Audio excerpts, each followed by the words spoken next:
Hi friends, this is বানি and welcome to my channel. বন্ধুরা, আজকে আমি তোমাদের জন্য একটা ইম্পর্টেন্ট টপিক নিয়ে এসেছি। দেখো, কিছু কিছু ওয়ার্ড নিয়ে আমরা সবসময় কনফিউজড হয়ে যাই, আর সেন্টেন্সে সেগুলোর ভুল ব্যবহার করে ফেলি।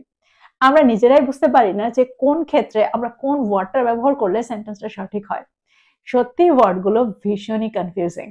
দেখো, আমরা অনেক সময় কনফিউজড হয়ে যাই যে সেন্টেন্সে আমরা ফার্দারের ব্যবহার করব, দ্যাট মিনস FUR THER এর ব্যবহার করব নাকি FAR THER এর ব্যবহার করব।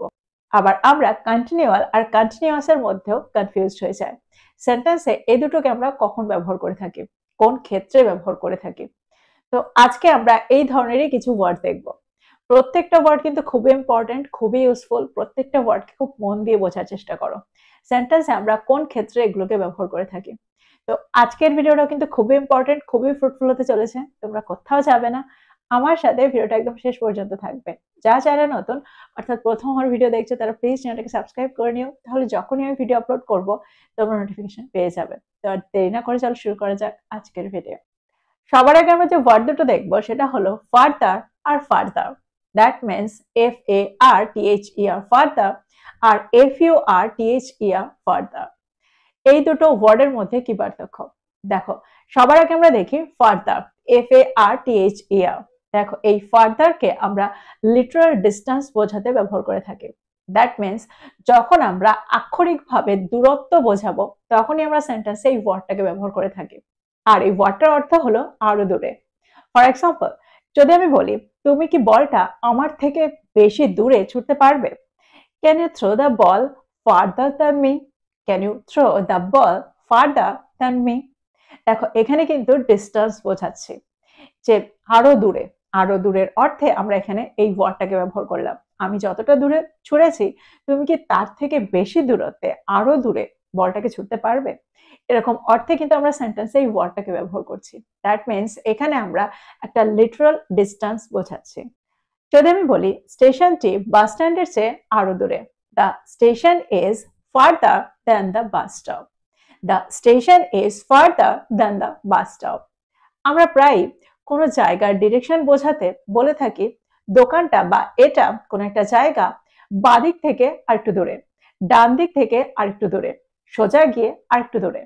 তো এরকম অর্থে আমরা সেন্টেন্সে ফার্দারের ব্যবহার করে থাকি। তো যদি আমি বলি দোকানটা বাদিকে আরেকটু দূরে, সেন্টেন্সটা কি হবে? The shop is further on the left side. The shop is further on the left side. তো তোমরা বুঝতে পারছো সেন্টেন্সে আমরা এখানে ফার্দারকে কোন অর্থে ব্যবহার করছি। এবার আমরা দেখব আর একটা ফার্দার, দ্যাট মিনস FURTHER এর ব্যবহার। সেন্টেন্সে আমরা এই ফার্দারকে কোন অর্থে ব্যবহার করে থাকি? দেখো, এই ফার্দারকে আমরা দুটো অর্থে ব্যবহার করে থাকি। অর্থাৎ লিটারাল ডিস্টেন্স বোঝাতেও স্পোকেন ইংলিশে অর্থাৎ কমন ইংলিশে আমরা প্রায় এ দুটোকে ব্যবহার করে থাকি। অর্থাৎ ফার্দার, FARTHER ফার্দার আর FURTHER ফার্দার, এই দুটো ওয়ার্ডকে আমরা লিটারাল ডিস্টেন্স বোঝাতে ইন্টারচেঞ্জেবলি প্রায় ব্যবহার করে থাকি, যদিও এটা সঠিক নয়। অর্থাৎ সেন্টেন্সে যদি আমরা FARTHER ফার্দারে ব্যবহার করি তাহলে লিটারাল অর্থে এটাই সঠিক হয়। অর্থাৎ সেন্টেন্সে দূরত্ব বোঝাতে আমরা FARTHER ফার্দারের ব্যবহার করে থাকি। যদি আমি বলি বাস স্ট্যান্ডটা আর কত দূরে, how much further is the bus stand? How much further is the bus stand? দেখো, এখানে আমরা FURTHER এই ফার্দারের ব্যবহার করেছি। এখানে আমরা এটাও বলতে পারতাম how much further is the bus stand. এখানে আমরা FARTHER ফার্দারেরও ব্যবহার করতে পারতাম। তো সেন্টেন্সে কোনটা বেশি সঠিক? অর্থাৎ যদি আমরা কারেক্টলি ব্যবহার করতে চাই তাহলে আমরা এখানে FARTHER ফার্দারের ব্যবহার করে থাকি। দেখো, ফার্দারকে আমরা ফিগারেটিভ বা অ্যাবস্ট্রাক্ট সেন্সে ব্যবহার করে থাকি। ফিগারেটিভ বা অ্যাবস্ট্রাক্ট সেন্সে দূরত্ব বোঝাতে ব্যবহার করে থাকি বা আরো বেশি এরকম অর্থে ব্যবহার করে থাকি। এক্সাম্পল দেখো, যদি আমি বলি এই মামলার বিষয়ে আমাদের আরো তথ্যের দরকার, we need further information about this case. We need further information about this case. That means আমাদের কিছু তথ্য রয়েছে কিন্তু আমাদের আরো তথ্যের প্রয়োজন। আমাদের আগে আরো তথ্যের প্রয়োজন হবে। এরকম অর্থে আমরা সেন্টেন্সে এখানে ফার্দারকে ব্যবহার করছি। We need further information about this case. যদি আমি বলি এই পরিকল্পনাটি আমাদের প্রকল্পকে আরো এগিয়ে নিয়ে যাবে, This plan will take our project further. This plan will take our project further.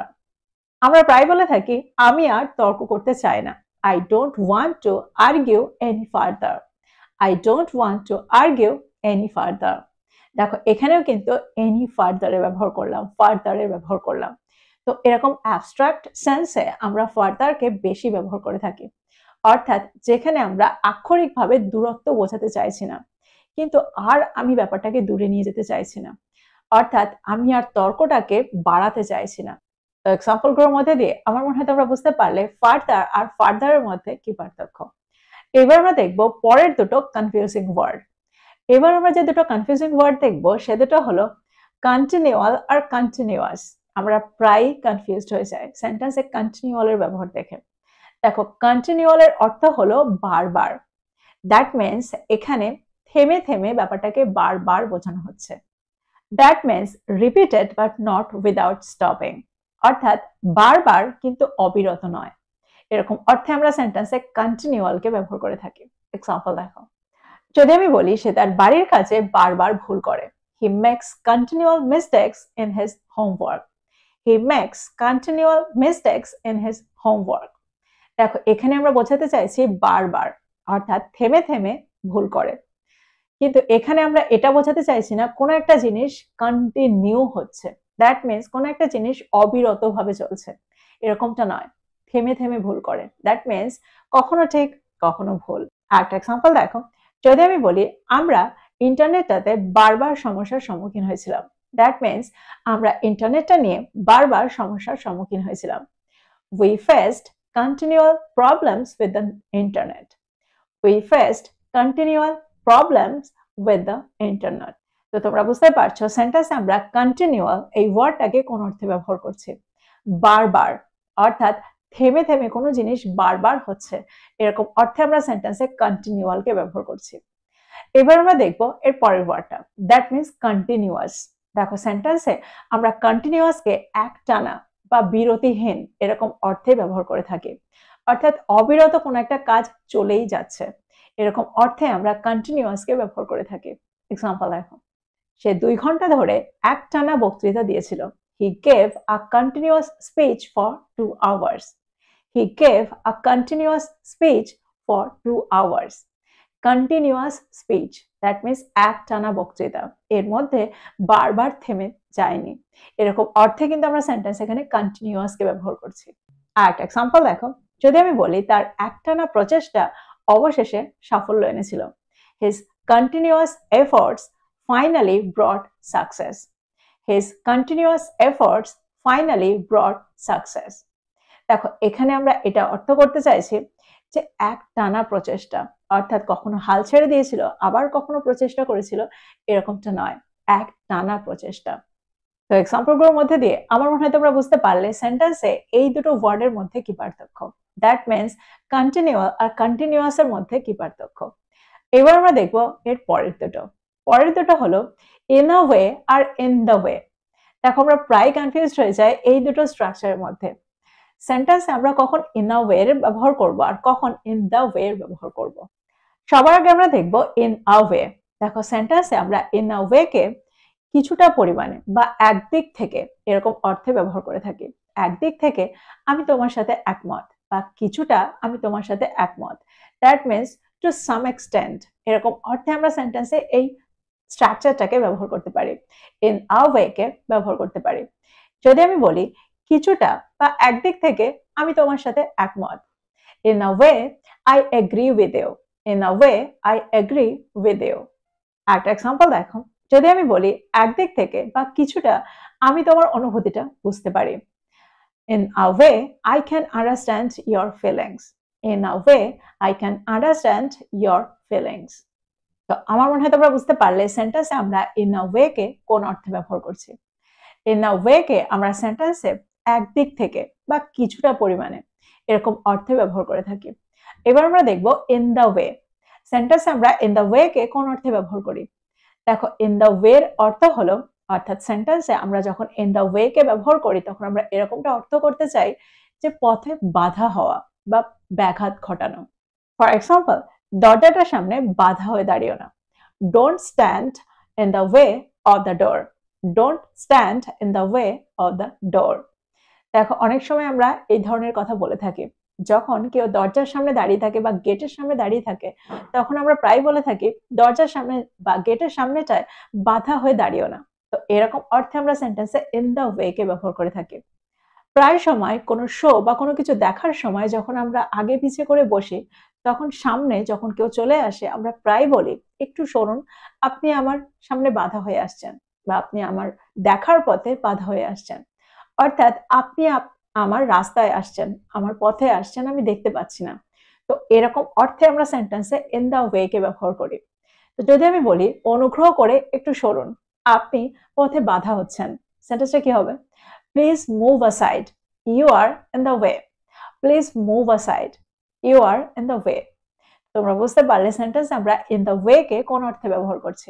দেখো এখানে আমরা লিটারাল সেন্সে এই স্ট্রাকচারটাকে ব্যবহার করলাম, that means in the way কে ব্যবহার করলাম। আমরা অ্যাবস্ট্রাক্ট সেন্সেও এই স্ট্রাকচারটাকে ব্যবহার করতে পারি। ফর এক্সাম্পল, তার অহংকার তার সাফল্যের পথে বাধা। His pride is in the way of his success. His pride is in the way of his success. দেখো এখানে আমরা অ্যাবস্ট্রাক্ট সেন্সে এই স্ট্রাকচারটাকে ব্যবহার করলাম। তো আমার মনে হয় তোমরা বুঝতে পারছো ইন আ ওয়ে আর ইন দ্য ওয়ে এর মধ্যে কি পার্থক্য। দেখো সেন্টেন্সে এই দুটোর ব্যবহার আমরা সম্পূর্ণ আলাদা অর্থে করে থাকি। এবার আমরা দেখব পরের দুটো কনফিউজিং ওয়ার্ড। এবার আমরা দেখব এভরিডে আর এভরিডের মধ্যে কি পার্থক্য। দেখো একটা এভরিডের মধ্যে স্পেস রয়েছে, দ্যাট মিনস এভরি ডে, আর আরেকটা এভরিডের মধ্যে কোনো স্পেস নেই, অর্থাৎ আমরা একসাথেই ব্যবহার করে থাকি everyday.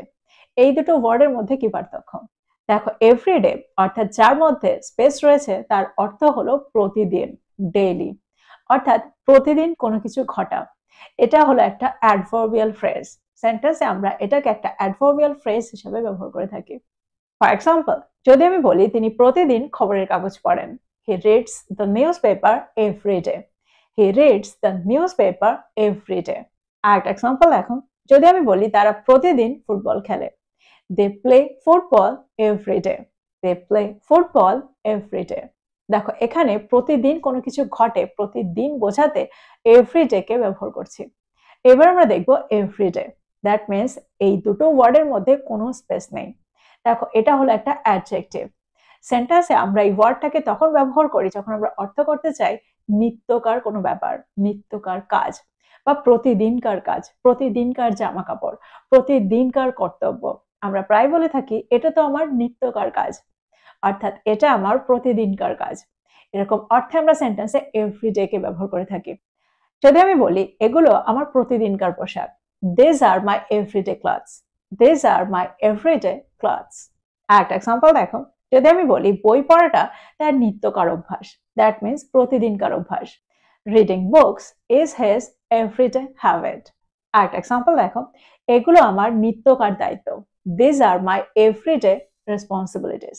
These are my everyday responsibilities. তো এক্সাম্পলগুলোর মধ্যে দিয়ে আমার মনে হয় তোমরা বুঝতে পারলে সেন্টেন্সে আমরা এভরিডে আর এভরিডে কে কোন অর্থে ব্যবহার করছি। তো এই ছিল কিছু কনফিউজিং ওয়ার্ডস, কিছু কনফিউজিং স্ট্রাকচারস। প্রত্যেকটা ওয়ার্ড আর প্রত্যেকটা স্ট্রাকচার কিন্তু খুব ইম্পর্টেন্ট। আমার মনে হয় প্রত্যেকটাকে তোমরা খুব ভালো করে বুঝতে পেরেছো। এগুলোকে নোট ডাউন করো আর এগুলো দিয়ে প্রচুর সেন্টেন্স তৈরি করো, আর সেগুলোকে তোমরা প্রতিদিনের কনভারসেশনে ইনক্লুড করো। তো এই ছিল আজকের ভিডিও, এই ছিল আজকের টপিক। ভিডিওটা ভালো লাগলে লাইক করতে ভুলে যেও না, বন্ধুদেরকে শেয়ার করো যারা ইংরেজি শিখছে। So this is all about today. I will be back with another video. Till then, take care. Thank you for watching this video. Bye bye.